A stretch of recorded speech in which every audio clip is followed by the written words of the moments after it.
very little options in terms of the mid lane pick. And we put a lot of focus in terms of the mid laners in the current meta. So we'll see how SRG gets to actually pull off this entire idea. Because again, even just in terms of Purify, like Rins and Toy already have that. And they might have to bank on other ways to force it out of RRQ if they want to make the Kalei a bit more useful. Yeah, and looking at the emblems here, nothing too crazy. A whole lot of tenacities, of course, for RRQ. They want to be able to go ahead and survive. A lot of Brave Smites. Yep. You know, they're going to rely on. Dyron's taken some damage, but that's kind of expected, too, with a Phoveus matchup there. He might need some help against Cram later on, but yeah, it's interesting because we've paid a lot of attention to the mid laners, for example, leading into MSC in general, and it's been in an interesting position. I mean, even the Zetian alone from Stormy, it's like we haven't seen this hero be maybe as useful as some people thought. Yeah. But she still gets picked up quite a bit, especially when you're thinking about the vision that it provides, utility as well. And once these level 4s start to come online, Cram's going to get pulled back. Whoa, that's 4 members of RRQ actually trying to go for Cram. They force out the flicker though, so there seems to be an intention to somehow shut him down. But Sekai goes in, even using the Phantom Execution towards Rins, but he still does not decide to use the Purify. Yeah, he doesn't have it. This turtle's up, and this is a battle for space right now. A lot of poking going on here. There's a jump in from Edok, but they just want to fight for it. Okay, the ultimate's already committed as well. They somehow have a bit of control here, but that's the Dark Wave knocking up 2 members from RRQ. Dyren goes to the back lines though, and it's still Sekai who gets to secure everything. Razor's Wrath doesn't land onto anyone but Toy. He gets first blood. Sekai trades out to Jin, but on the top lane, Yums will be the next to fall. Whoa, there's a fight everywhere. Sekai's in trouble too. Edok, he'll clean up the kill before going down himself. So at least amongst it all, SRG gets a double for Stormy. They also get the turtle. I mean, we did say that the idea for SRG is somewhat utility overall, but it's nice to see them play it very aggressively despite that. I mean, even in terms of the ones who positioned themselves first in the turtle, it was just such great timing overall for RRQ because even Toy was in that fight, so who would have expected that RRQ already had that much damage, that much sources for damage. It just fell into place for them, but either way, you see how SRG is trying to attack this game, is trying to approach this game up against RRQ. This is kind of what I expected, though. You know, I expected this matchup between these two teams to be pretty hectic in the early game. And we've already got that. And I think really when you look at both lineups, both just teams fighting out, like that's what they want to do. I almost feel like, for the most part, majority of the teams, this is how they like to play these games, especially you take in consideration, this is a best of 5. We've had plenty of best of 3s, you know, so team strategy and the way they play it might differ from game to game. But right now it's mostly objective fighting around that. We heard that from the interviews coming into this too, that, you know, for RRQ, a lot of times it's like, yeah, let's just go ahead and focus on our objectives, secure those early turtles if we can, and that's why we saw them fight for it. But of course, they got to win that retribution battle when it comes down to it. And so what it's been a lot of is just these kind of skirmishes, these fighting. I mean, even earlier, the fact that Toy went all the way from the gold lane up to that turtle to provide that blazing duet damage was great because, I mean, with Innocent, he could have just joined the fight. Rins? Yep. He was the first one to rotate out of his lane, but SRG are actually doing a really great job at holding this river side. Oh, Cram decides to burst or go in first. However, there's the Tsunami Slam already committed. Edok gets taken out. Sutsujin this time secures the turtle out.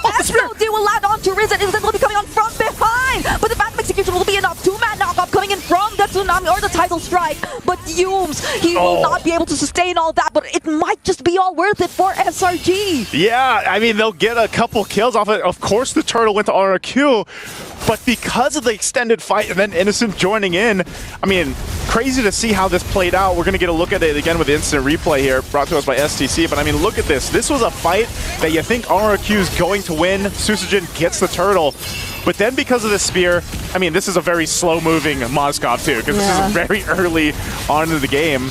But, you know, they end up having more of that firepower in their favor. Both of them now 1-for-1 in the turtles, but SRG gets themselves a nice lead. A 1K lead at this point isn't anything too crazy that RRQ has to deal with, but it's starting to build up here. I think the main thing when you really break down those fights is fighting around those windows of crowd control that RRQ lineup has, but the same thing over here from SRG OG Esports. Like, they can do the same thing, but it's just playing around, for example, getting out the Tsunami Slams if it's going to be used, or Edok setting things up with the break and fist break combo that we're so used to seeing, especially when the flicker's available. Because I think even the panelists did point out that RRQ just have so many resources that will be very beneficial for them when it comes to a team fight or a situation where SRG has to group up, especially considering that majority of the heroes of SRG, well, fortunately for their last pick, they did decide to go for the Zetian, so that gives them a little bit more of range. They literally have to coordinate and be together in order for them to maximize their potential, their capabilities. But Edok goes in with a flicker, gets to catch only Crab because Stormy still has the flicker, but the Fury of the Phoenix will be used to counter against RRQ. Yumes from behind trying to hold out some of the other members. Brave the Spider already committed by Darren as well. There's another fifth break catching 3, but Toy might not get to target anyone with the Blazing Duet. Sekai this time gets the Turtle Praetor's Wrath, lands onto Yumes. Sutsujin holding everyone down all by himself. But SRG, they might want to go for it. Fortunately, RRQ are able to run away though. Cram just took so much damage and bought so much time for them in that fight. And then Yumes holding on to the Tsunami Slam for the right moment is what really allowed them to gain control around that last turtle of the game and win that fight. It just didn't seem like RRQ was able to go ahead and get the advantage they were looking for. You know, there was a great amount of damage from the Appraiser's Wrath from Sutsujin, but still, they weren't able to win and out. Sakai is going to be out just fine in that exchange, but what a good fight for SRG there. All of the good initiations, you see them come in from RRQ. Yeah.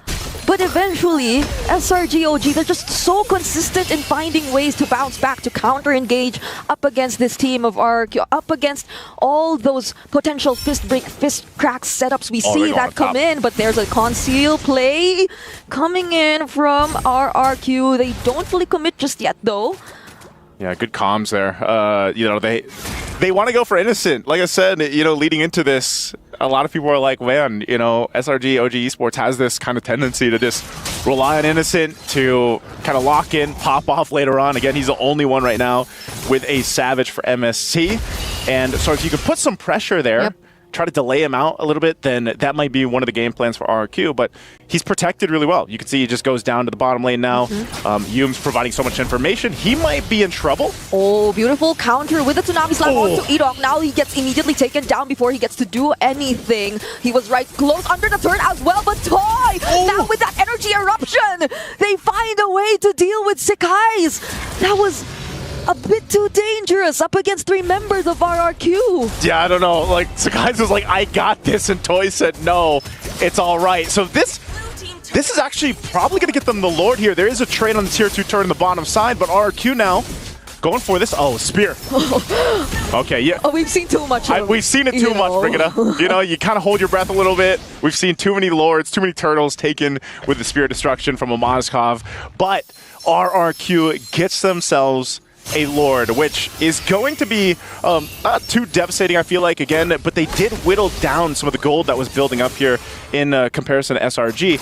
It might help them get to the tier 2 turrets because you got to see it. They don't have any tier 1s down at all. You know, so they need to go ahead and start opening up the map to utilize this lineup that they have here. Yeah, because I know for a fact that RRQ might be wanting to consistently push SRG to force them to a fight, but then SRG, the way they're dealing with it right now, was just really banking on the idea that Innocent needs to take his time, but the Lantern Flare stack will catch on to Sekai once again. Fortunately, gets to dash away with the puncture. There's a beautiful knockup coming in from Yumes as well. They commit the Tsunami Slam onto Sutsujin, but on the other side of the map, Sekai is doing a great job as well, zoning out or actually dealing the damage towards the tankiest members, but he gets traded out too. Toys coming to the fight. He's trying to set up the Blazing Duet, but he gets hit into the wall and he finally gets it off. He'll take down one, forces the flicker from Stormy.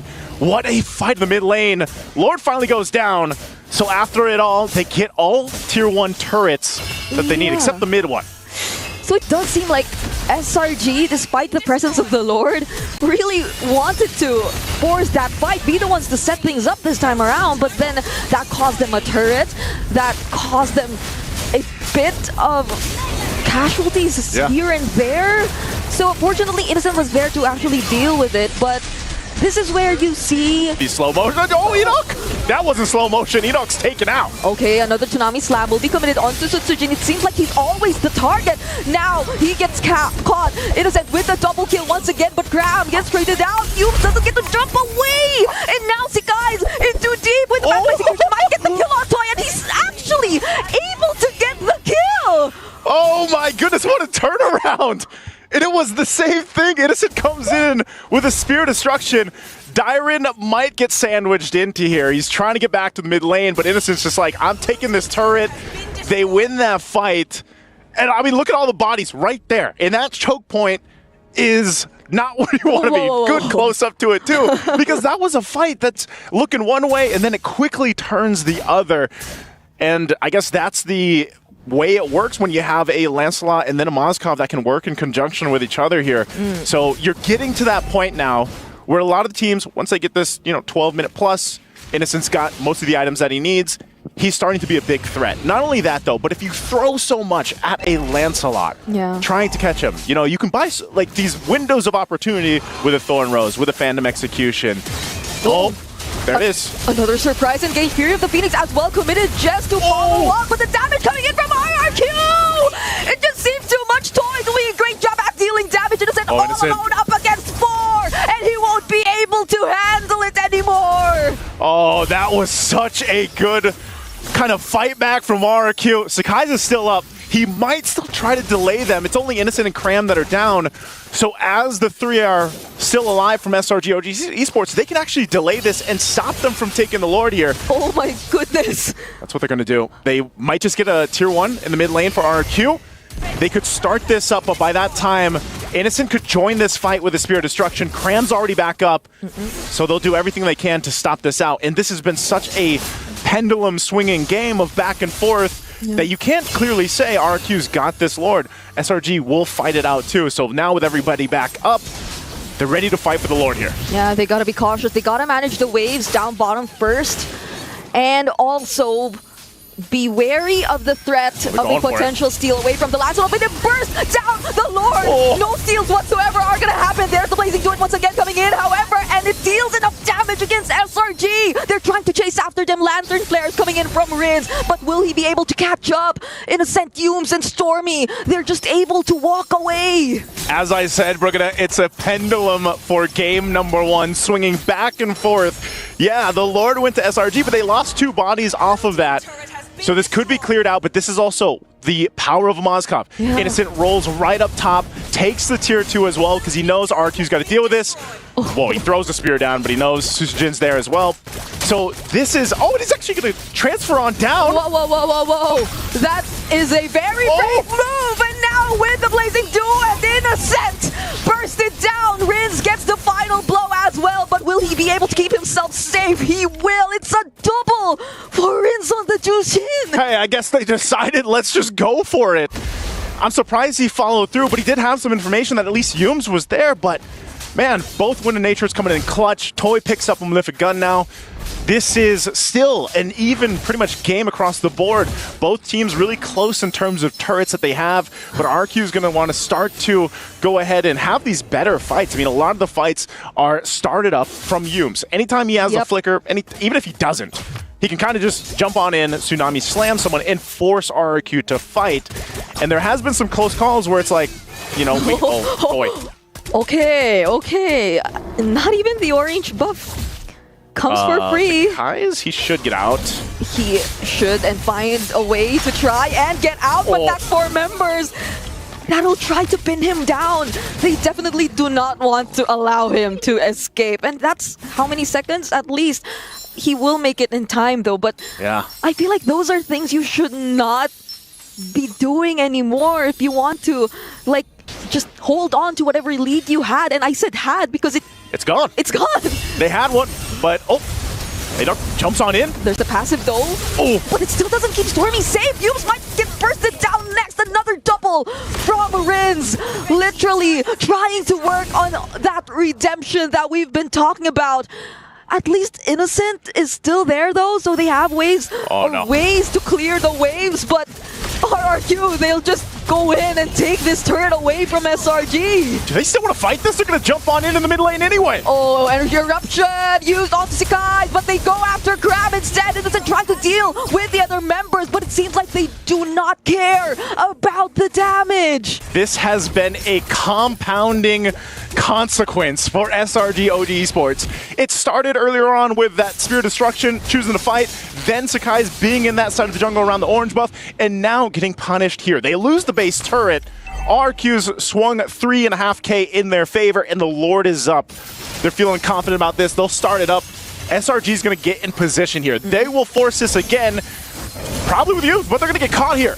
They find a target, and it's going to be Yumes. Sakai's trying to find a kill onto Rins. Fury of the Phoenix will not land though. Jet Energy Eruption will be used towards Sakai's. Edok is there as well to put some pressure, but that does not completely stop Sakai's from trying to contest. There's Edok too, once again, trying to block the way though. But will Sakai's find another round? Oh, the Fist Crab actually lands onto him. Jet changes target. What the setup right there, but Innocent's pushing the base anyway. He's going for Rins. He's gonna be stopped. It's a 1v1. He throws the Spear Destruction and he'll get Rins anyway. Pops the Wind of Nature, going against Edok. He has the damage. He picks up 2. That was a close call. Wind of Nature, SOD. All means just to escape, even the Purify. But then he gets taken down now, more than ever, when he's needed the most by his team. They can buy themselves 25 seconds here. Innocent will be back up for this. SRG has to delay this Lord push as much as possible. It was such a good juggle from RQ. They dealt with Sakai's so much, zoning him out from the Lord. Innocent pushes, he gives the call. He's up in 10, and they'll have to stall this out. Some of the base turrets might fall here, depending on how RQ plays this out. But right now, SRG is okay. They'll deal with the Lord, they'll deal with some of the pressure, but they bought themselves enough time to stay in the game. The pendulum is becoming too real for this game, and mind you, we're already at how many kills? Like, if you do the math, 26 plus 19, that's like... quick maths. That's, that's 35. Wait, no. No. Wait, see, this is how it affects our brain. That's 45.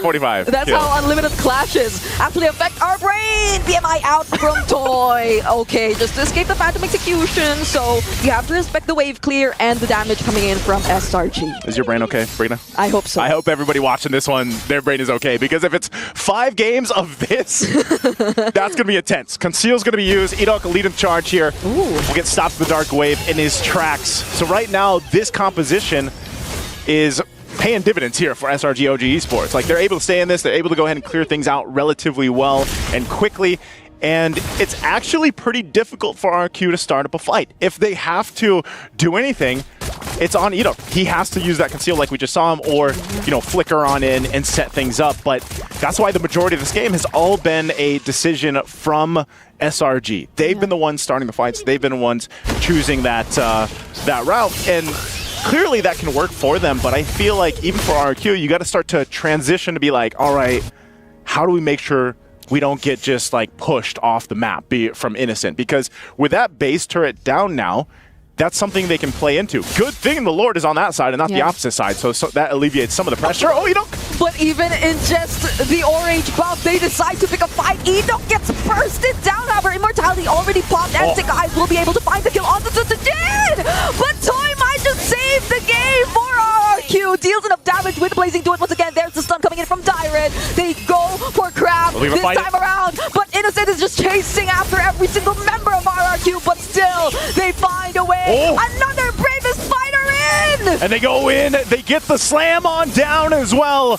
Innocent, Immortality's still gonna be popped. He finally goes down from Rins, and RQ pushes and pulls their way to win this team fight. They'll get the wipeout. Edok trusted his ability to sustain and get a shield. Now you hold